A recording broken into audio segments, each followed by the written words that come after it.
Welcome to Joe Marquis Wagers. I am Joe Marquis. Today is Saturday, December 23, 2023. Merry Christmas Eve, Eve. Gambling on the NFL can be fickle. I went 5-1 on Thursday. I went 1-5 on the first Saturday game today. Let's hope my wagers do better on the Bills-Chargers game kicking off very soon. There are 2 games on the Sunday slate between first-place teams. We also have several games with significant playoff implications. The first game I looked at is the Indianapolis Colts at the Atlanta Falcons. This game opened with the Colts favored by 1.5 and now sits with the Atlanta favored by 2.5. The game total is sitting at 45.5. This game is indoors, so weather will not be a factor. The line seemed to move when the Falcons announced that they're going to be playing Heineke at QB over Ritter. The Colts are 8-6, the Falcons are 6-8, but there are major playoff implications in this one. The Colts are tied for first place in their division with the Jags and the Texans, and the Falcons are only 1 game out of first place in the lowly NFC South. A loss for either team will make the playoffs very difficult. Both teams will be playing desperate. The Colts have won 4 of 5, and the Falcons have lost 2 in a row, thus the benching of Ritter. I'm not going to play a side in this one, although I lean towards the Colts. If it gets to 3 or 3.5, I might play it. I'm not going to play the game total either, but like most games, I am going to play a team total. I'm going to play the Colts to exceed 20.5 points. This is just under 3 touchdowns, and they have hit this number in 3 of their last 4 games. The Colts have been hot, and a big reason for this has been the connection between Minshew and Pittman. Pittman had been on a streak of exceeding both his reception and yardage props, but the reception prop streak ended last week when he was knocked out of the game with concussion. He's been cleared to play in this one, so I'm going to play him to start a new streak and exceed both receiving props of 6.5 receptions and 69.5 yards. This will be Heineke's 3rd start of the season. In those other 2 games, he seemed to have a connection with Cardale Hodge. They connected for 3 receptions and 75 yards against the Titans, and then went for 3 receptions for 60 yards against the Vikings. These are his 2 highest games as far as yardage and receptions go this year. His receiving yardage prop in this game is set at just 10.5. I'm going to play it. That could be just 1 catch. I mean, I could just see a backup QB and a 3rd or 4th string receiver building a rapport in practice or after practice. So I have 4 wagers on this game. If you played them in a same game parlay, it should come in around plus 600. The next game I looked at is my Seahawks visiting the Tennessee Titans. Seattle is favored by 3.5. Game total is set at 41.5. Temperatures will be in the mid-60s with a slight chance of rain and winds in the low double digits. If I could have gotten this earlier when the line opened at minus 2.5, I might have played it. 3.5, I'm just going to stay away for now. The Seahawks really need a win to keep their playoff chances alive. I'm also going to stay away from the game total as well as the team totals. I missed on Seattle's team total last week by 0.5 point. I mean, I think Seattle wins, and I think it will go over, but they had to travel on a short week, and they have been inconsistent all year. I think the key to Seattle's victory over the Eagles on Monday was when they buckled down and just started running the ball. Walker looked good in that game, and I think the Seahawks looked to keep riding him. I'm going to play him to exceed his rushing yard prop of 62.5 yards. I'm also going to play him for an anytime touchdown, which I was able to find at plus money on Bet365. Hopkins is still the Titans' best receiver, and the Seahawks have trouble covering wide receivers of late. I'm going to play Hopkins to exceed his reception total of just 4.5. I got this one on FanDuel. Both DraftKings and Bet365 had better odds, but they had moved the line up to 5.5 receptions, so I'll take a little less money with the 1 less reception. The Titans are a running team at heart. Their coach is defensive-minded, but they haven't been having the same success this year. Henry still hasn't hit 1,000 yards on the season. I do think they're going to feed him the ball in this one, though. I'm just not willing to play his yardage prop. Instead, I'm going to play his rushing attempts prop of 15.5. He's had this many attempts in each of his last 4 games.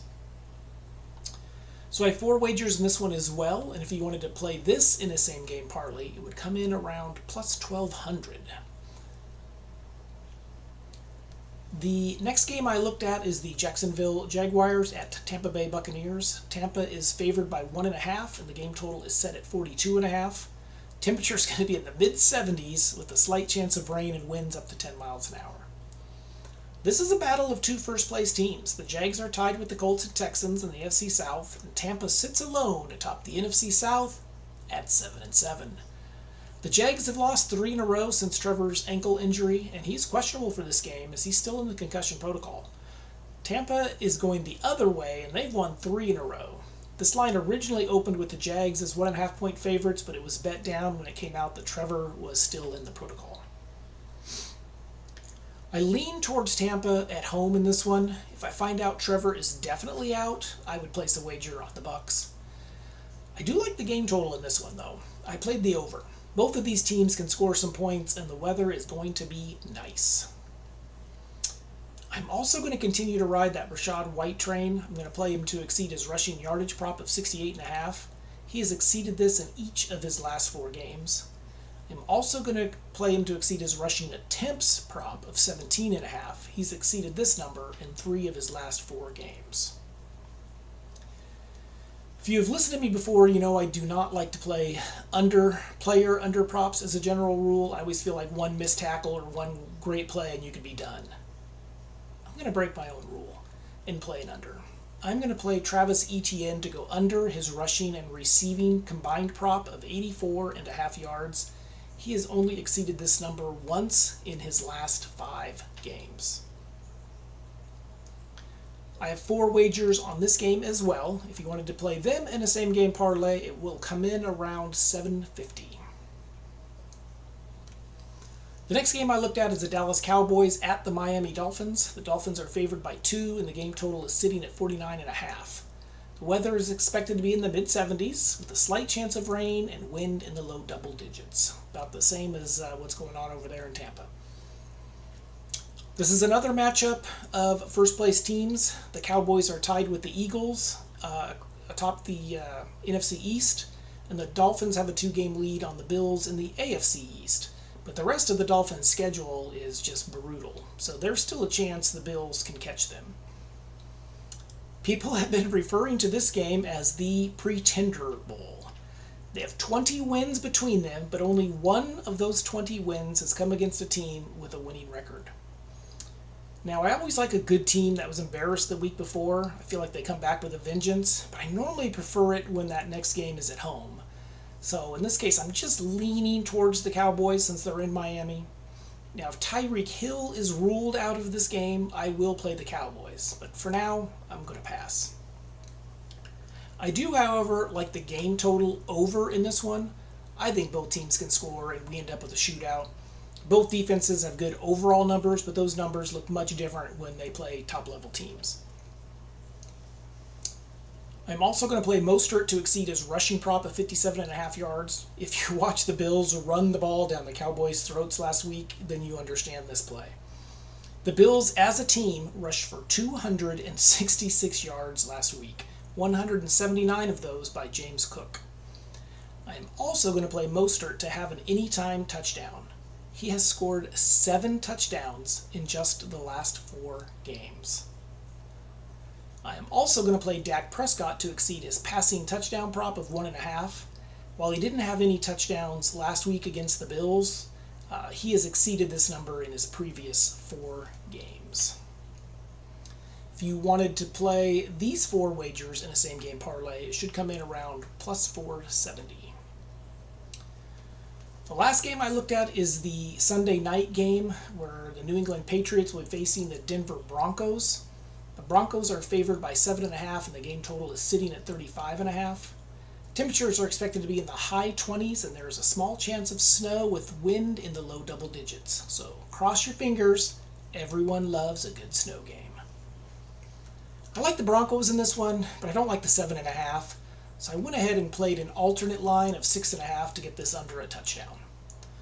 I'm also going to play the over on the game total. This will be Zappy's 3rd start in a row. In his last 2 games, the Pats have scored 17 and 21 points. In the previous 3 games with Mac Jones, they were averaging less than 5 points. Now, the Broncos have scored at least 17 in each of their last 5 games. I'm going to play Russell Wilson to exceed his his passing yards prop of 203.5.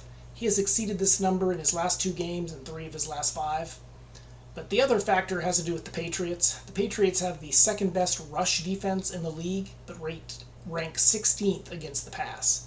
The Broncos are just going to have to throw the ball in this one, so I think he exceeds his passing yards prop. I think the game script is going to have the Patriots playing catch-up, so I'm going to play Zappe to exceed his passing attempts prop of 29.5. This came in at even money. It's a small sample size, but he has 31 attempts in the loss at the Chiefs and 28 in the win against the Steelers. If you wanted to play these 4 wagers in a same-game parlay, it'll come in around plus 650. Now, all of these picks played together came in at plus 1,312,859. So, fingers crossed on that one. Now, if you haven't already, please subscribe to my channel, Joe Marquis Wagers, and good luck on all of your wagers on Sunday, and everybody have a Merry Christmas Eve tomorrow.